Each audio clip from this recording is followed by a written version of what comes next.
मरे हुए जानवरों का मांस खाने वाले गिद्ध कभी कभी लोमड़ी और बिल्ली जैसे दुश्मनों पर उल्टी करते हैं। लेकिन गिद्ध अपने दुश्मनों पर यह उल्टी क्यों करता है? तो आइए जानते हैं गिद्ध की यह अजीबोगरीब हरकत के बारे में। आमतौर पर गिद्ध दो समय पर उल्टी करते हैं, एक अपने शिकारियों पे और दूसरा उड़ने से पहले। इस उल्टी का कारण जानने से पहले गिद्ध के बारे में कुछ अजीबोगरीब बातें जानते हैं। दरअसल गिद्ध का पेट एक कुदरती एसिड फैक्ट्री की तरह काम करता है, जो हड्डियों, बैक्टीरिया और जहरीले तत्वों को पूरी तरह से खत्म कर सकता है। गिद्ध के पेट केवल शिकार का सिर्फ मांस ही नहीं, बल्कि हड्डियां, खाल और यहां तक कि संक्रमित बैक्टीरिया भी आसानी से पचा लेता है। दूसरी ओर जो रेबीज और होक कोलेरा फैलाने वाले खतरनाक बैक्टीरिया भी गिद्ध के पेट में जाने से खत्म हो जाते हैं। इसलिए प्रकृति को साफ रखने में गिद्ध का बहुत बड़ा हाथ है। गिद्ध के सिर और गर्दन पर लगभग कोई पंख नहीं होते।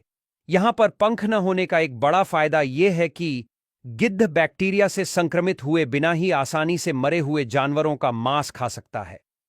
गिद्ध तकरीबन 1 किलोमीटर दूर से भी मरे हुए जानवरों की गंध का पता लगा सकते हैं।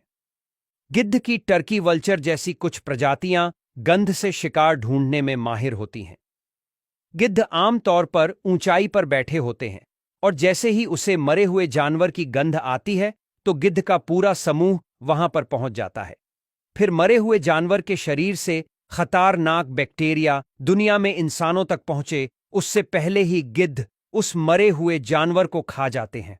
गिद्ध की सबसे खास बात यह है कि वो कभी भी किसी जीव को मारते नहीं हैं और न ही उसका शिकार करते हैं।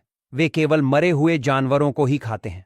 अगर कोई जीव मरने के करीब है तो गिद्ध उसके आसपास उड़ान भर सकते हैं, लेकिन वे तब तक उस पर हमला नहीं करेंगे जब तक कि वह मर न जाए।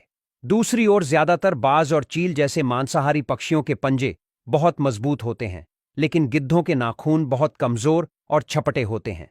इसी कारण वे शिकार नहीं कर सकते और केवल मरे हुए जानवरों पर ही निर्भर रहते हैं। अब जानते हैं कि गिद्ध लोमड़ी और बिल्ली जैसे दुश्मनों पर उल्टी क्यों करते हैं, और उल्टी में ऐसा क्या होता है जो दुश्मन तुरंत ही भाग जाते हैं। गिद्ध शिकारी जानवरों पर उल्टी इसलिए करते हैं क्योंकि यह उनकी एक अनोखी और प्रभावशाली आत्मरक्षा की तकनीक है। जब गिद्ध को यह महसूस होता है कि कोई लोमड़ी या अन्य मांसाहारी जानवर उस पर हमला कर सकते हैं, तो गिद्ध घबराने के बजाय अपने पेट की अम्लीय और सड़ी हुई उल्टी को उस दुश्मन की ओर फेंकता है। यह उल्टी न सिर्फ बदबूदार होती है, बल्कि इसमें इतना तेज एसिड जैसा अम्ल होता है, अगर वह शिकारी की आंखों या शरीर पर गिरती है तो शरीर पर तेज जलन और असहजता पैदा कर सकती है। दूसरी ओर इस उल्टी फेंकने की प्रक्रिया से गिद्ध को उड़ने में भी आसानी होती है, क्योंकि उल्टी करने से उसका शरीर हल्का हो जाता है और वह तेजी से उड़ सकता है। इसलिए कभी कभी गिद्ध उड़ने के लिए शरीर हल्का हो सके इसलिए भी उल्टी करते हैं।